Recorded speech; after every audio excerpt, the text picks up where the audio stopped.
I've got a new wife and a child on the way." I was at a loss for words after John's announcement. Then, the woman next to John said with a laugh, "I'm already 7 months pregnant." So, I told him to get a divorce and get out before the baby is born. The woman made a shooting gesture. At that point, I was truly angry. Rejecting it here would only make me miserable. That's when I thought it might be better to just, and then Alex chimed in. "Divorce? That's not going to happen." "Huh? Why not?" I was surprised not by the woman's question, but because Alex turned to me. Without a moment's delay, Alex whispered a certain truth to me. So that's what it is." If that's the case, I can understand why Alex would say that. But if what Alex says is true, there's no need to agree to a divorce right away. Taking it slow would make both that woman and John suffer more. Considering he cheated and even had a child, it's only fair to get back at them a little, right? While I smiled inwardly, I bit my lip and looked seriously at John and the others. "My name is Nancy. I work for a company that sells health food products.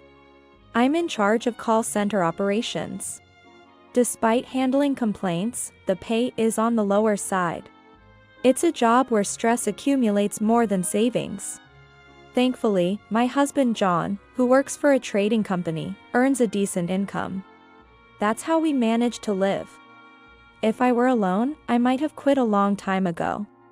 I'm 44 years old, and my son, Alex, is in high school. Considering Alex is looking ahead to college, it's a costly time. Despite these challenging times, John has had to go on a solo assignment. However, after a year of solo assignment, John's promotion is guaranteed. Plus, he will live in an apartment rented by the company during his assignment. It's just a year of endurance, so I have to focus on saving. If we can get through this now, a better future is surely waiting." That's what I thought lightly. Of course, it's lonely without John. But I'm not at an age to say such things. Even before marrying John, it was common for us not to see each other for days. Our meeting came through a friend's introduction. It was at a friend's wedding where we were introduced to each other. And that's how we started dating. But even from the start of our relationship, John often had to leave home for business trips. "We can go on a date this week, right?" "Sorry. I've been asked to go on a sudden business trip." "What? Another business trip?" John would soothe me when I frowned like that. This happened over and over again. John works for a trading company and has clients all over the country. Therefore, during busy periods, they run short of hands. I've been told this many times. So, at that time, I resigned myself to the situation. "Then, let's go on a date when you get back." "I'm really sorry. I'll make it up to you for sure. And, about the house, can I ask for your help again? You're still not good at household chores, John." John was away on business trips. And it was my job to take care of the household chores he had accumulated. This became so routine that I got a spare key shortly after we started dating. But I was thrilled about it. The spare key was a sign of trust and a symbol of being a couple. However, we ended up getting married while still in such a relationship. Because of that, John left all the housework to me. He didn't seem to help even on holidays. Even after our son Alex was born, nothing changed. I tried to get him to help with child rearing at least. But he refused, saying he was tired from work. I was disappointed, but he was serious about his job. He properly contributed financially to the household. When I talked to my friends about it, they said that's how most husbands are. I wonder if I'm wrong to want my husband to help with household chores. Nowadays, it's natural to say that husbands should help with household chores. But back then, that wasn't the norm. Men worked outside, and women took care of the home. It was a world where such excuses were still accepted. So, I ended up doing all the housework and child rearing alone, as John asked. Talking this way might make it seem like my marriage was a failure. But I don't think so. There were good things about being married, too. Especially good was that John's business trips drastically decreased. One reason was that John's boss was considerate.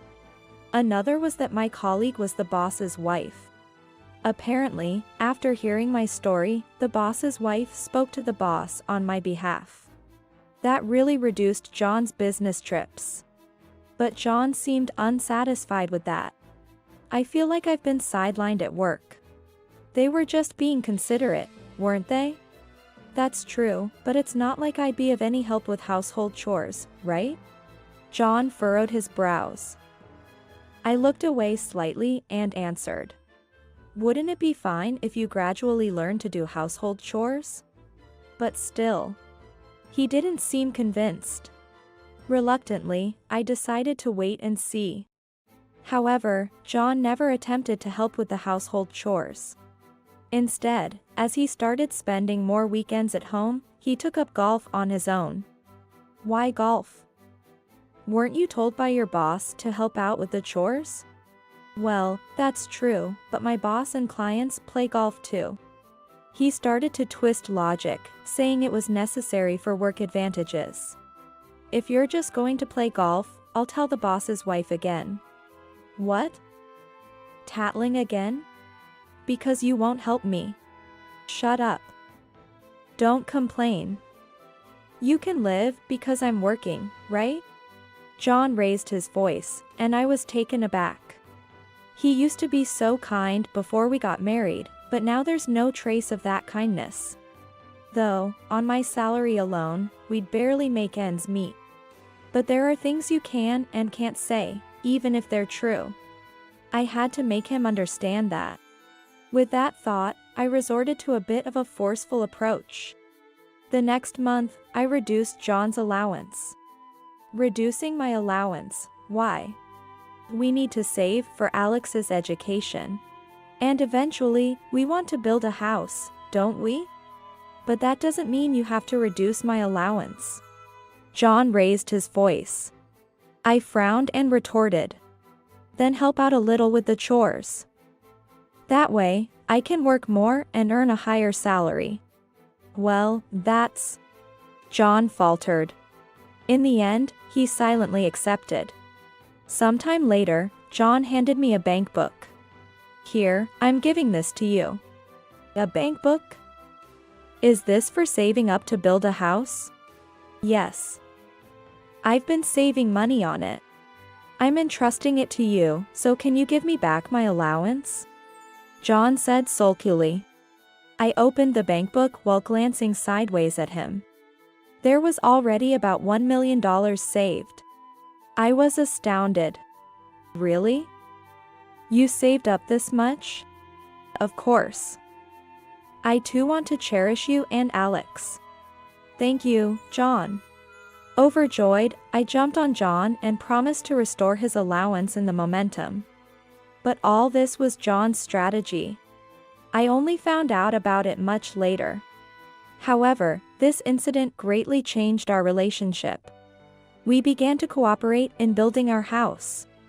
That doesn't mean John started doing housework. He just cooperated with my savings. He agreed to take lunches I made and to reduce eating out as much as possible. He also cut down on his golf sessions. Naturally, I also made various sacrifices. Through our mutual efforts, we managed to save enough money to build a house in just a few years. By the time the new house was completed, Alex had become a middle school student. He worked hard in both club activities and studies, achieving top grades at school. His teacher said he could go to one of the top high schools in the prefecture, and even aim for a national university in the future. I was truly happy. Then, just after Alex started high school, John came home from work and started talking solemnly. Nancy, sorry to spring this on you, but I've been assigned to work alone. Solo assignment? Why? Actually, John was being promoted for his work performance, but a one-year solo assignment was a condition for his promotion. The company would provide a place to live, so only living expenses were needed. However, we had just built our house a few years ago. With the mortgage still outstanding, it was a challenging time. His boss had told him to discuss it with his family. Needless to say, I was torn. The mortgage was significant, and we couldn't afford to live apart. Traveling on weekends would be a significant expense. But enduring 1 year would mean a promotion and financial ease. John looked eager to go. So, despite my hesitation, I supported him. It's just 1 year. We'll manage. But there's also the house mortgage. It's okay. I'm working too. Thank you, Nancy. That's how I sent John off. But once we were apart, there were surprisingly many difficulties. Often when I tried calling, John wouldn't answer. You didn't answer the phone yesterday, what happened? Sorry. I was working overtime. Are you okay? Any troubles? I'm fine, no issues. The problem is I don't have time to clean my room? John laughed shyly.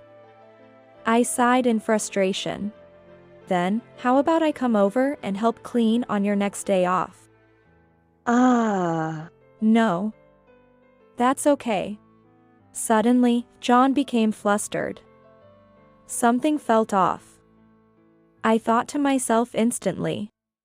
Do you have something to feel guilty about? No, it's not that. It's just a waste of transportation money, right? John let out a forced laugh. I felt something was off in his reaction. Is he hiding something? Or perhaps he has a reason for not wanting me to come. My thoughts raced, but the first thing that came to mind was infidelity. If he's on a solo assignment, he's out of my sight. And he might think it's okay to let loose a bit. I'd forgive him if he just visits places with girls, laughing it off. But infidelity is a different story. That, I cannot forgive. Despite the murky feelings, without any evidence, I left it at that for the day. Yet, the unease in my heart didn't vanish. I spent my time feeling uneasy. As nearly a year was about to pass since John started his solo assignment, I came home from work to find the lights on unexpectedly. Alex should be late because of his club activities. Then who could it be? With caution, I opened the front door. John's familiar shoes were there, but also a pair of women's shoes I didn't recognize. A bad feeling washed over me. I rushed to the living room. Welcome back. Nancy. John was there in the living room. Next to him was a young woman I didn't know. I'm home, and who is this? Just then, Alex's voice came from the entrance. I'm home. I'm starving. Alex hurried into the living room and then stopped dead in his tracks upon seeing John and the woman.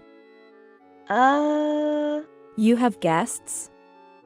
Sorry, should I leave? Alex offered to leave considerately. But John stopped him. No, there's something I want both of you to hear. So, stay here, please. Okay, then. Alex seemed to sense something and glanced at me briefly. Trying not to show my turmoil, I nodded with a smile. In the midst of this, John began to kneel and blurted out. I've got a new wife and child on the way. I was at a loss for words at John's declaration.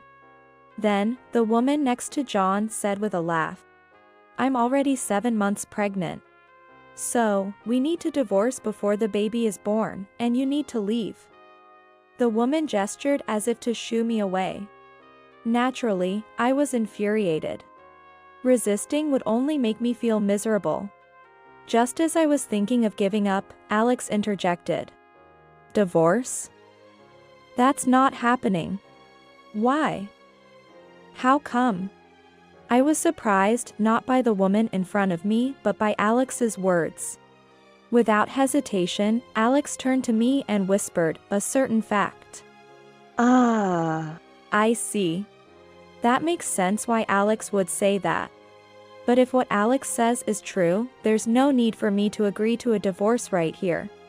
Taking things slow will make both that woman and John suffer more.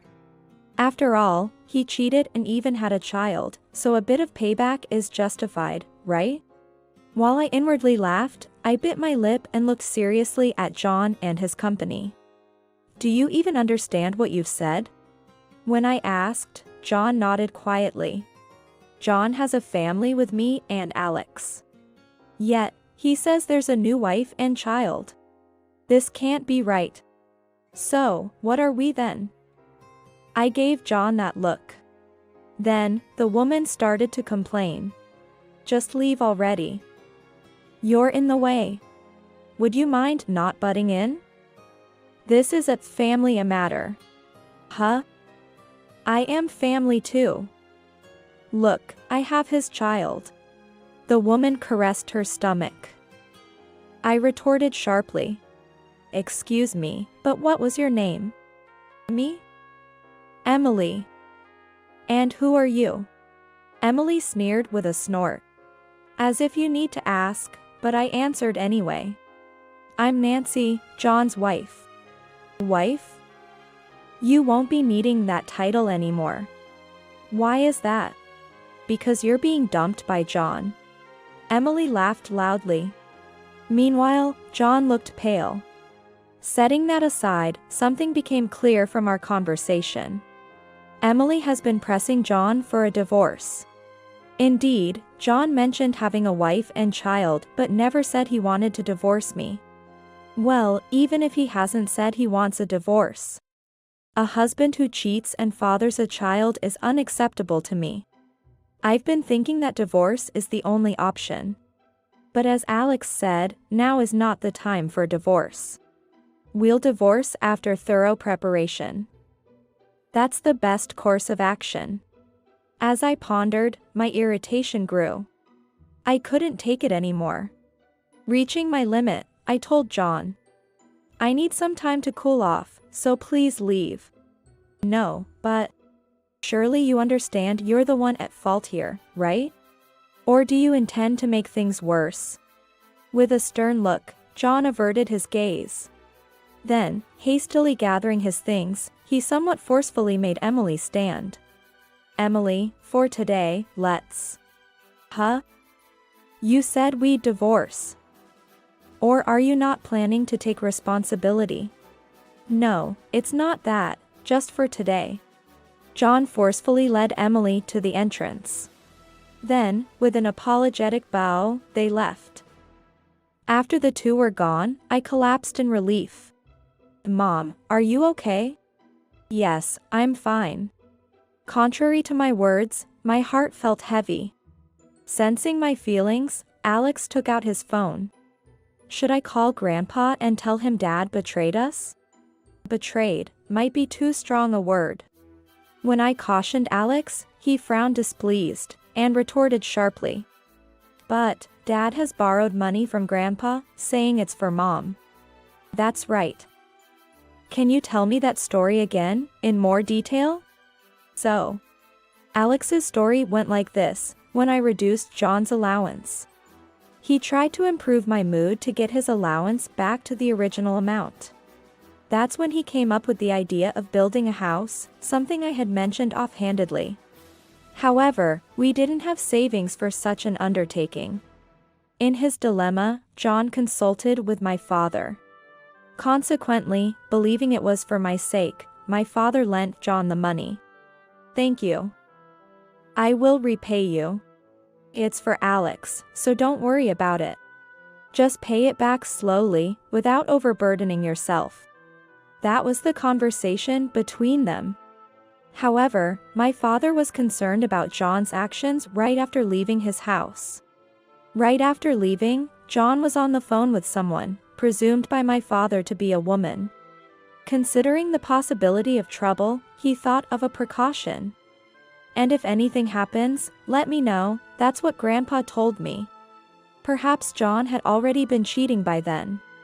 Such thoughts crossed my mind.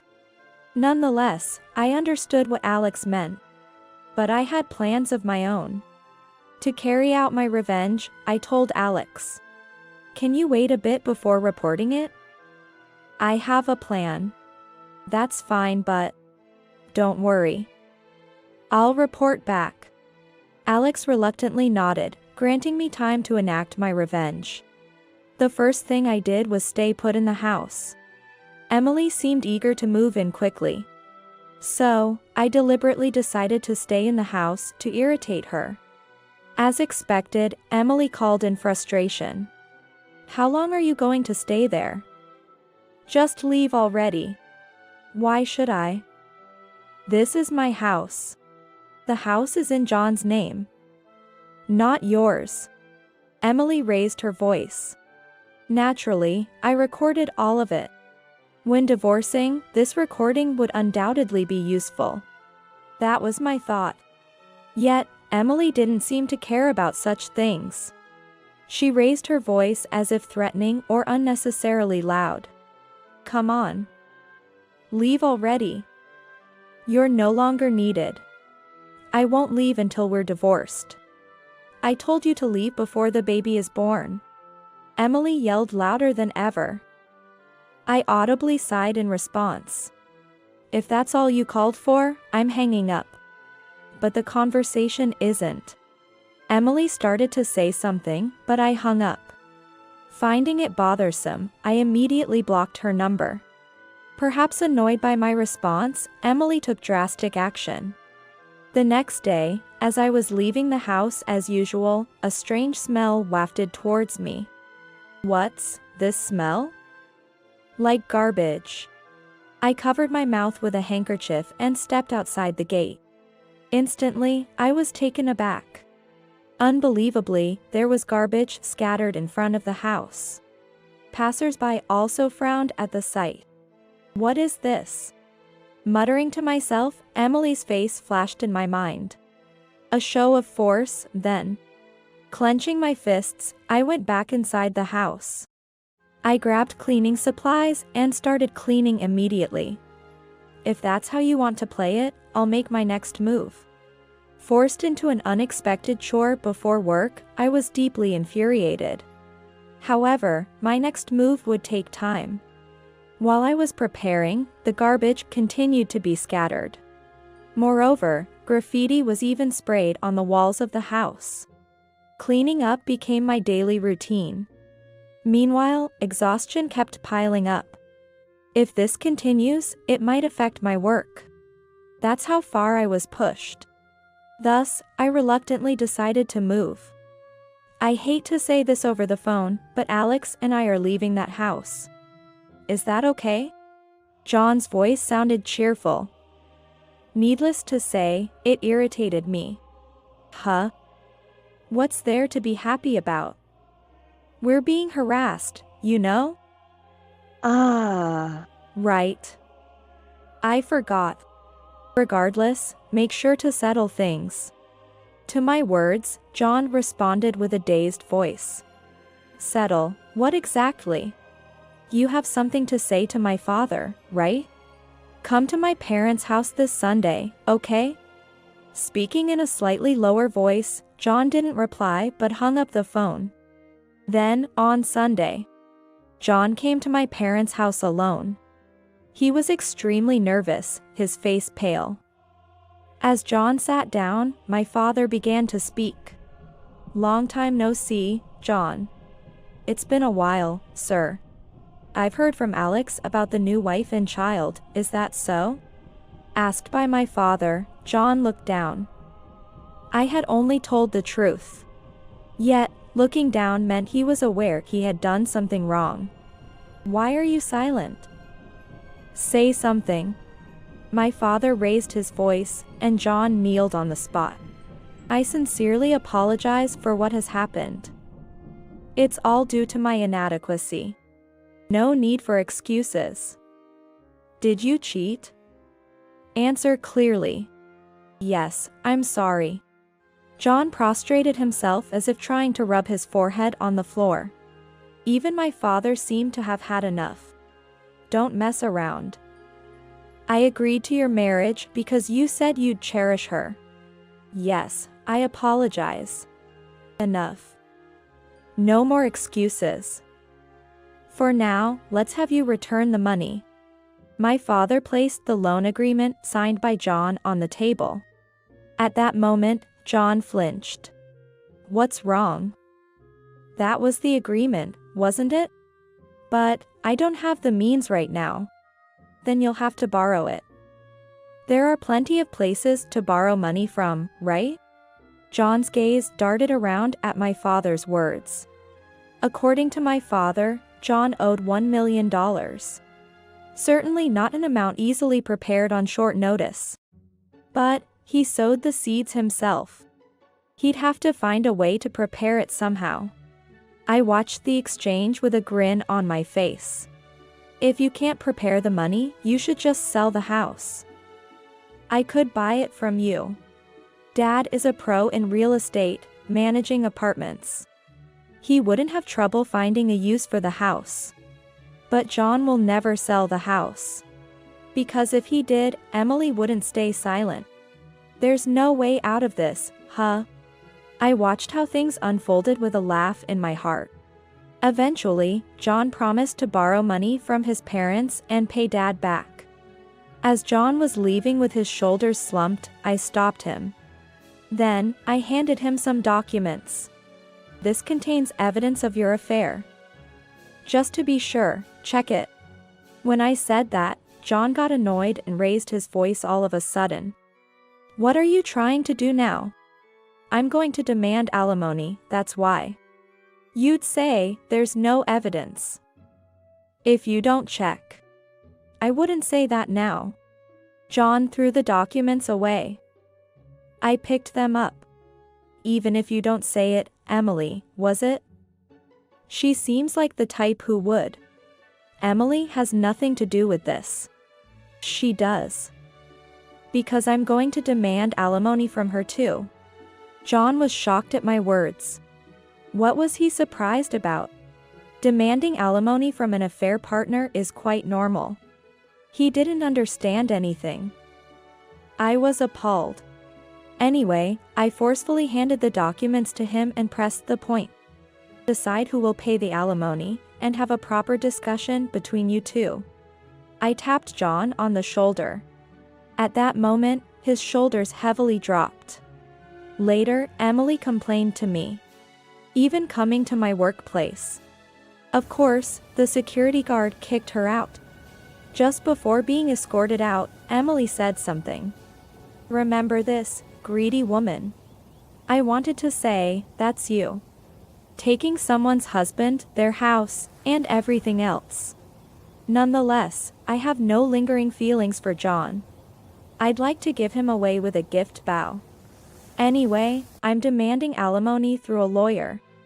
All procedures are being legitimately carried out, so there's no reason for complaints. No matter how much Emily complains, John, scolded by Dad, likely has no will to argue. You've lost.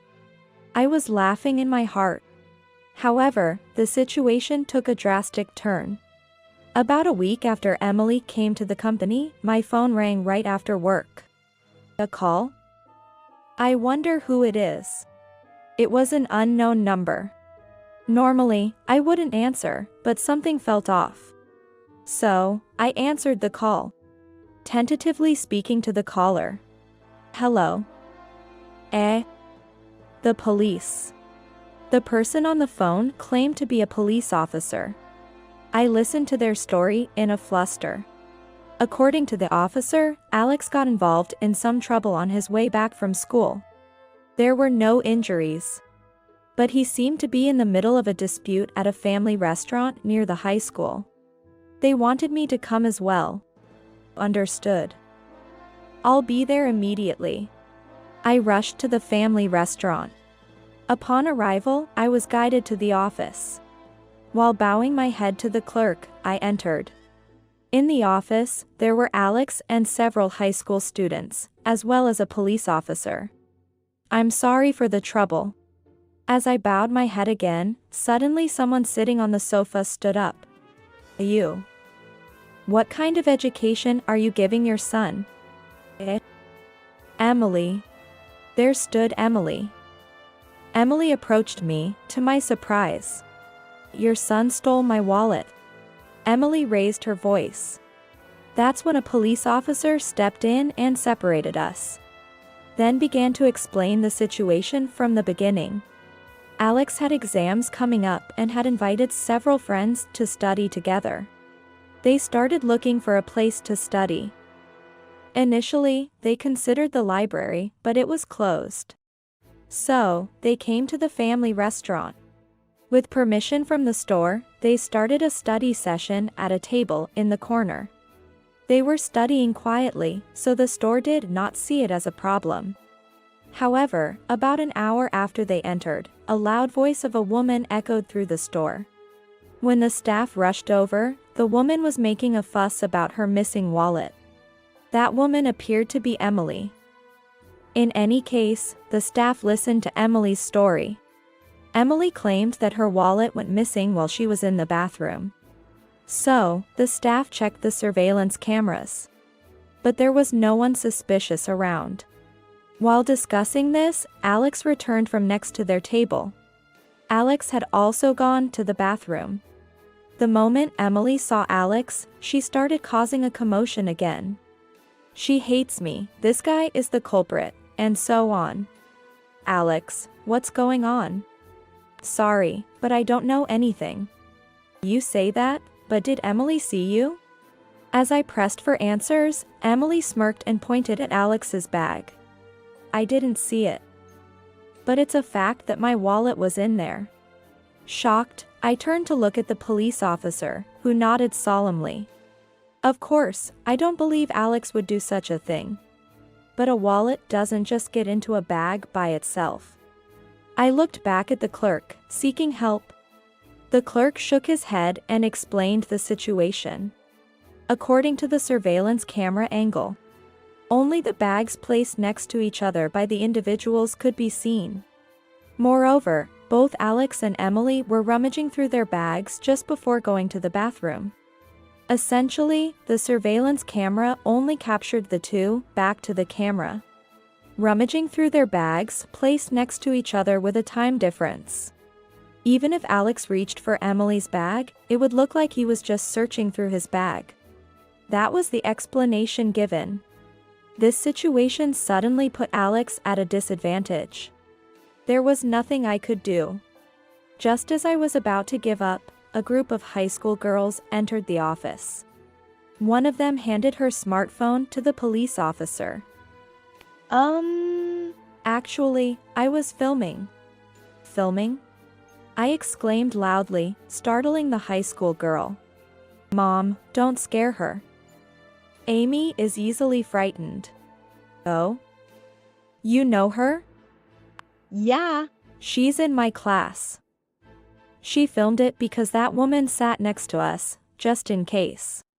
Alex took Amy's smartphone and showed the recorded video to the police officer. Wait a minute. Emily panicked, but the officer gently held her back. Look, that woman is putting it in my bag. I see. Trying to frame him. The officer glared sternly at Emily. Emily, avoiding eye contact, said, "It seems I was mistaken. Regardless, please tell us everything." No, I'm busy, and I'm pregnant. While this conversation happened, I confirmed the footage on Alex's smartphone. Emily was seen putting her wallet into Alex's bag. It seemed to be Emily's own doing. Relief and anger surged through me simultaneously. Go quietly for questioning. Shut up. It's none of your business. It is my business. You're the one who vandalized our house and scattered trash. The officer's expression changed at my words. He said the same, but do you have any evidence? I've hired a detective, and just the other day, we gathered all the evidence. I showed the officer the photos I had taken of the documents given to me. As the officer reviewed them, I offered. Would you like me to hand over the investigation documents? I also have recordings of her verbally abusing me.